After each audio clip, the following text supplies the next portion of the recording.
I've been researching female friendships for the past 2 months, and something that always comes up is jealousy between women, rivalry, how women are always competing with each other, and that's what makes the friendship between women quite complicated. Every article, every podcast, every YouTube video that I watch always mentions this idea of competition. Reason for it, it's quite straightforward. Historically, women have had less opportunity than men, so therefore they feel like there's less kind of seat at the table, which means that women have to kind of compete with each other to see who's the woman that's gonna get to do the thing. And even if women are not practically competing for like a specific spot or a specific job or anything, a lot of the time it's just the way we were raised, where we're kind of being taught since we were kids to look at other women for competition. Usually when this topic comes up, it's always about kind of like teaching women how to not fear one another, not to be jealous of one another, and not look at one another as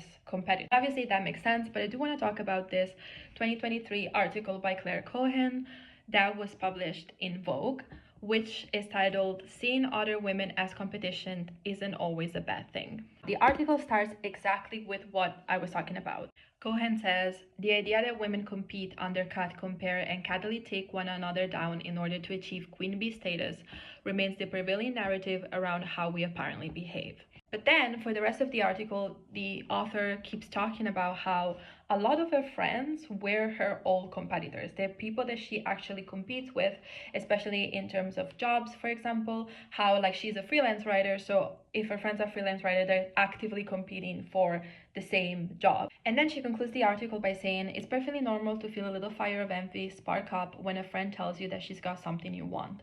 A job, partner, home, pregnancy, or pay rise.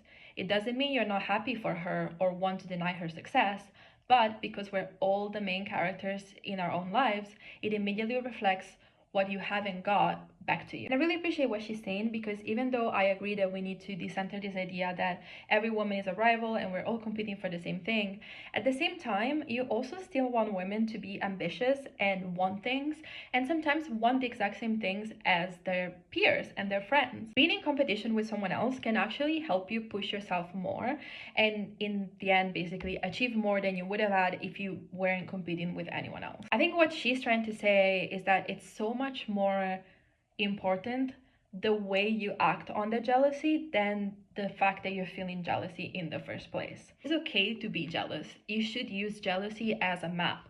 If you're jealous of your friend's new job, that probably means that you're not really happy in your job. If you're jealous of your friend's new partner, that probably means that you're not really happy in your relationship. What matters is not this idea that you shouldn't